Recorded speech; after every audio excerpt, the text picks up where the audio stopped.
So, meditation or self realization is a really easy and really you can do nothing to attain it. It's actually almost pretentious to say you are a teacher because who can give you what you are? Um, who can give you the knowledge that you need? Really, in Eastern philosophy or Buddhism, this is not possible. The whole point is just to enjoy and relax. So, all you need to know and all you need to do is just close your eyes, take some time, lay in bed, sit in a stool, and do nothing. Put your attention inward.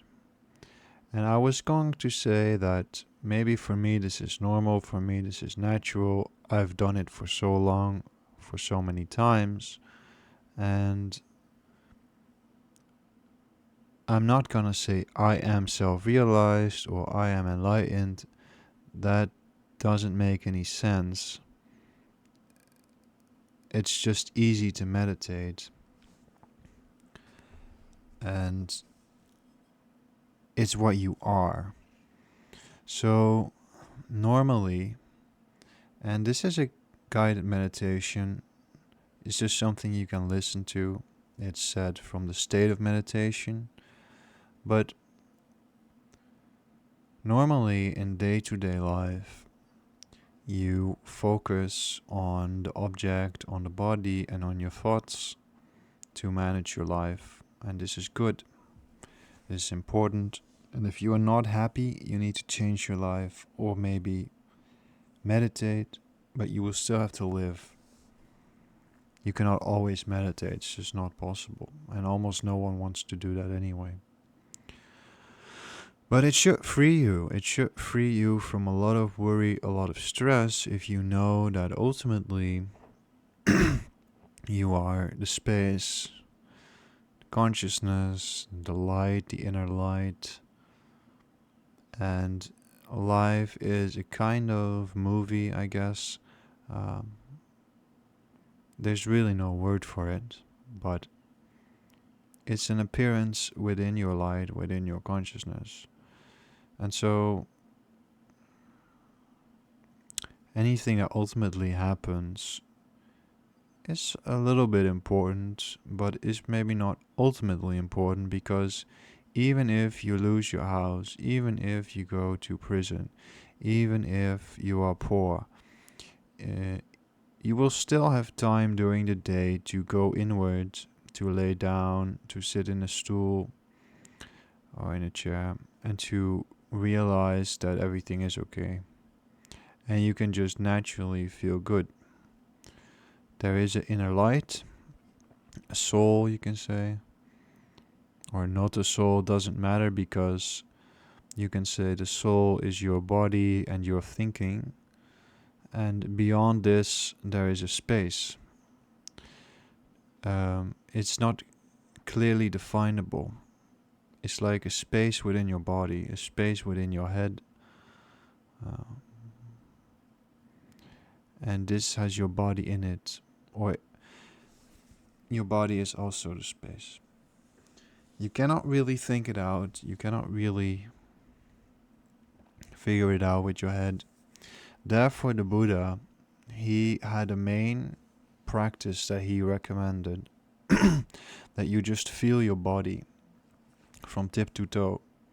You just feel your body with this realization, with the realization that you are more than your body. To do this mindfully, to do this as a meditation, to realize that you are more than your body.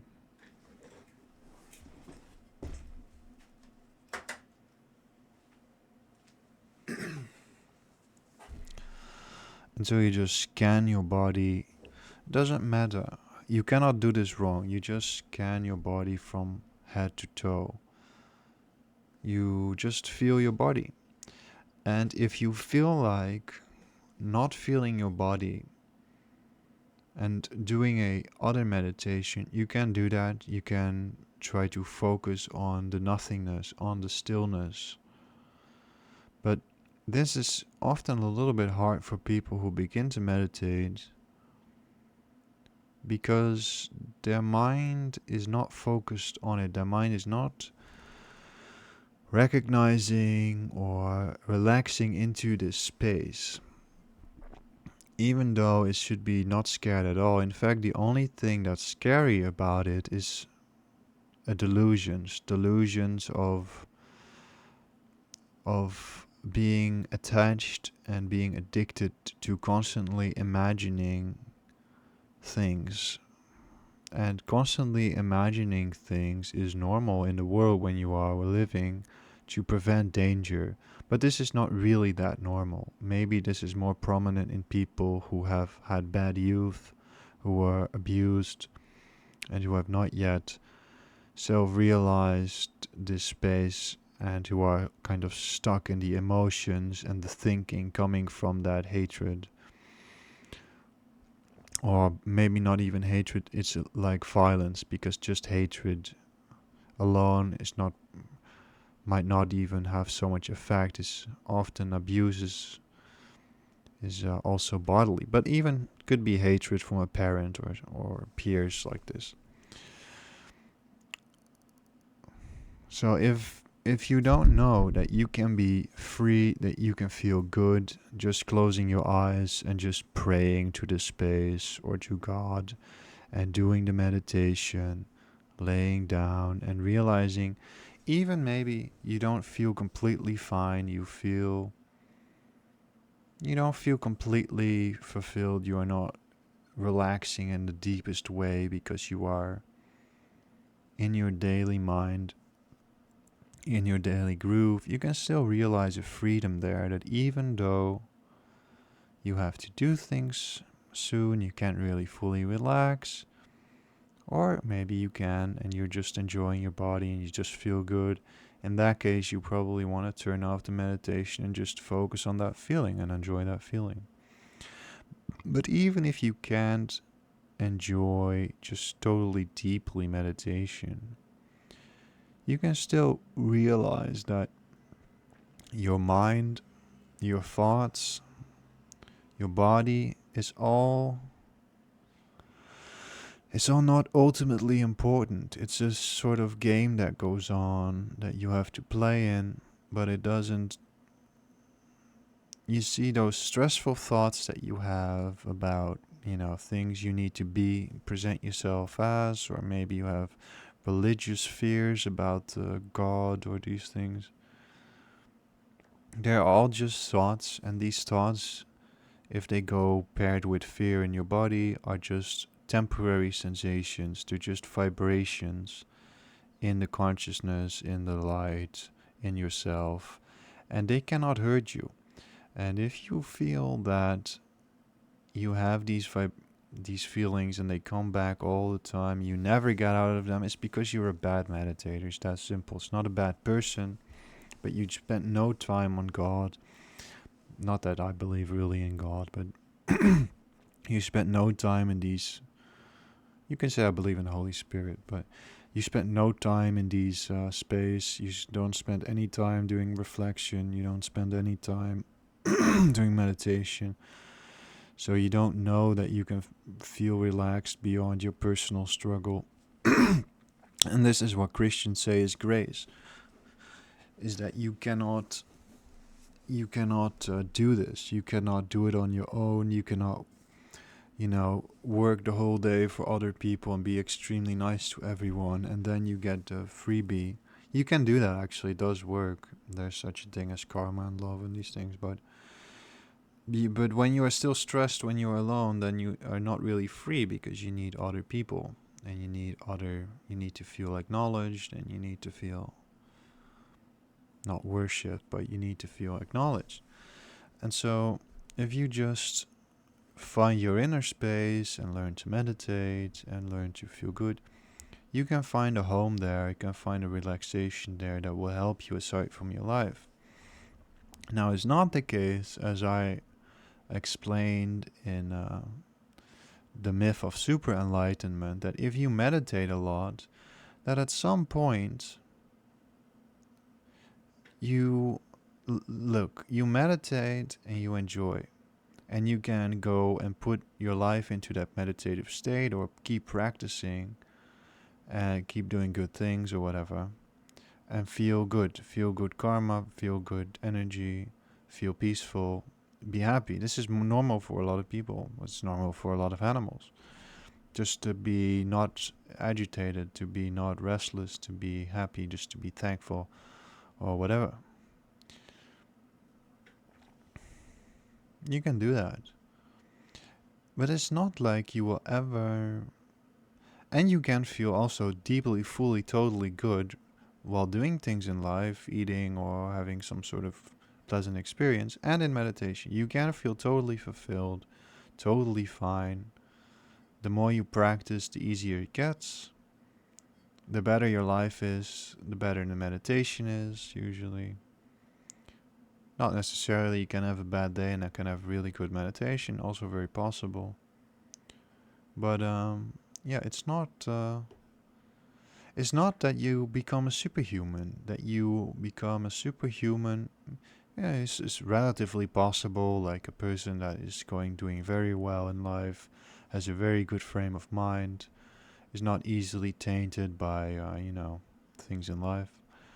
This is possible, but if you stub your toe, if you have a sort of stressful things, conflict or whatever, you will have some suffering. But the thing is, the whole point of the Buddha's teaching also is that they say, well, yes, but this is temporary, and you are not it.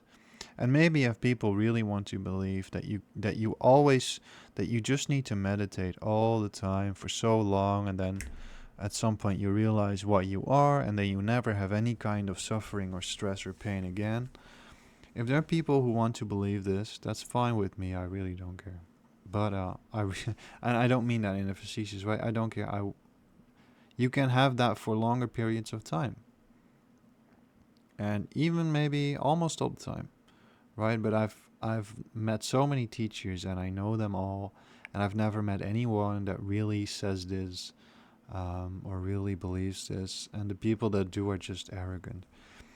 But this is really besides the point, because you will feel not too great sometimes, then you will feel great with meditation or with your life. Then you will feel not so great. Doesn't mean it has to be very bad, but you'll just have some sort of challenge, and then you will feel better again. This is just how it goes, and I think most will admit to this. This is true, and I've spent 10 years thinking and practicing with the belief that at some point, if I would just sit with my eyes closed enough and realize some sort of inner light good enough, then there will never be any kind of pain whatsoever. Never any stress whatsoever, never any. But this never happened, and this is fine, because that's just the way it is, and you just have to accept that. But I think a lot of people, and some teachers, they say this, that, see, they're not necessarily bad teachers. They want to help you. And they will say, well, life is like a dream. When you realize this, you will never have any suffering whatsoever. It's just pure bliss. But then you will find somewhere in some other recording, well, they're having a bad day for whatever reason, and then they'll go on saying a little bit more poetic things about the pains in life. And then their students will say, well, yeah, he did say that, huh? And then they will be sad. And then they will say, well, but he also said life is bliss and this is a dream, so it's okay. Or, yeah, well, now everything sucks. I had that for a while. I was one of those people who would listen to teachers. I had so many of them. It was always generally pretty good experience, but you would still cling to like a great guru or something. And you would think, oh, God, I just listened to this talk of him speak, and he spoke about the bliss of meditation and no suffering and everything perfect, kind of like that. And then you would hear another talk where he would speak of some suffering, and you'd be like, "Oh God, no! It was all a lie." But you, well, first of all, you can't control it anyways. You can only do your best. You can kind of control it, but you can't control everything. And it's not about control anyways, because your true nature is the space, and you cannot control the space, just where you are. But you can put your attention on there. And so, yeah, it's pretty funny, I guess. But so at many times in the meditation journey or in the Eastern philosophy journey, you will listen to these things and feel very, very, very frustrated. Like, oh my God, I can't figure it out. What is it? Am I enlightened? Am I not enlightened? Is there enlightenment? Is there not enlightenment? Am I going to be eternally suffering? Am I going to be eternally happy or free and liberated and these things? Um, and the truth is, the answer is, you will feel liberated and happy when you feel liberated and happy. And you will feel a little bit bound or stressful and suffering when your life is not going, when there are challenges that you're dealing with. That's just the answer. And yeah, sure, you can say, well, at the deepest level within, there's the pure space, the pure grace that's always free. Sure, you can say this. And then you think, well, I can realize that and abide in that forever. Well, you can in meditation for times and longer times, maybe very long, maybe long time. But at some point, your life jerks you out, and you have to do things. And life is just the duality. Life is, uh, you feel great, you feel not that great, you feel happy, you feel a little bit sad, you feel angry, you don't feel angry. You forgive someone, you're angry at someone, you need to do things.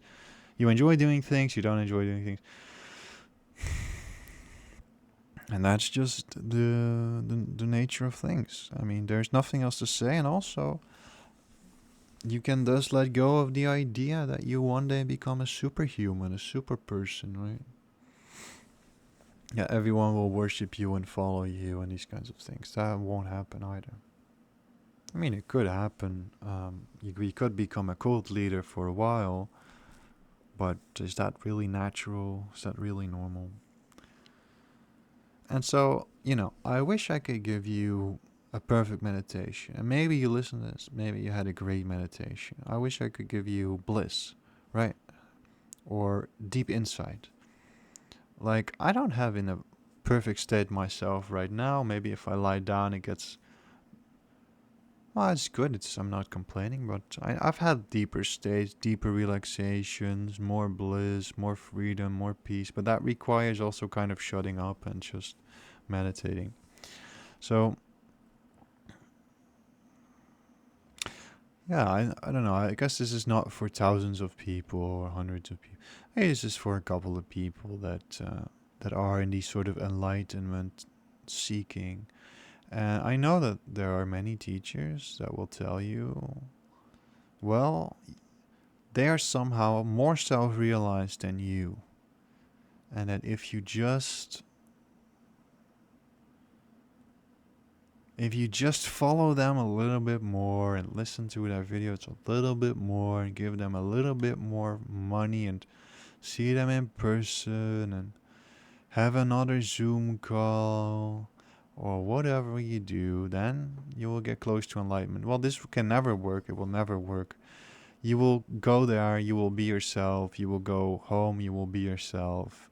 If you don't go, you will be yourself. And it's always available. So it doesn't matter if you go to a teacher or not.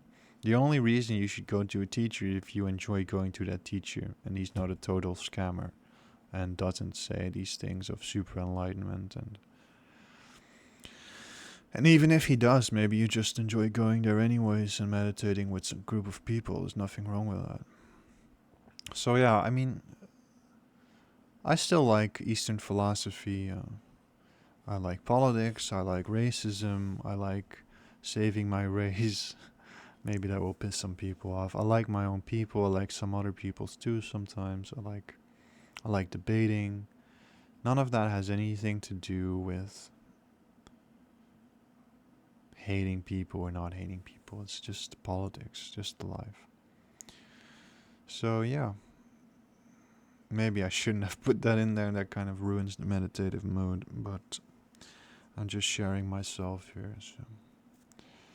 So yeah, this is, I guess, a guided meditation. Also talking about the myth of super enlightenment, which honestly can kind of not ruin someone's life, but it can make you follow gurus, and those gurus are not more special than you. It can get you addicted to these online gurus and their nonsense. Some of them are really nonsense, very lost themselves. It can get you a perpetual sense of that you cannot get it yourself, or that something needs to happen, which is just the mind trying to put itself or meditation in a framework wherein you can get things and lose things. This is not of that order. It sort of is, because your experience can become very relaxed, very not relaxed, but this is not something that you really get. And I don't think there is a state wherein you never experience any pain, stress. I never encountered anyone who claimed that, even though I've met with all teachers. And really, this is just nonsense. I do not believe these people. Just enjoy meditation and do not build a dependency on anyone else.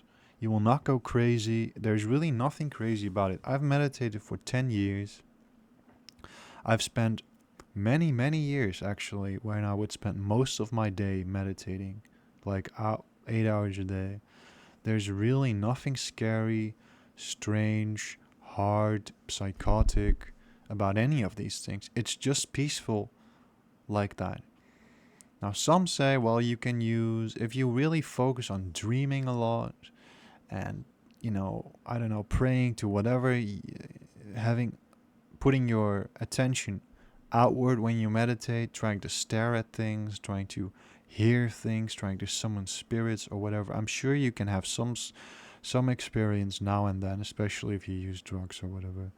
That is not what meditation is about. Meditation is completely safe, completely peaceful. Buddhism is completely safe, completely peaceful.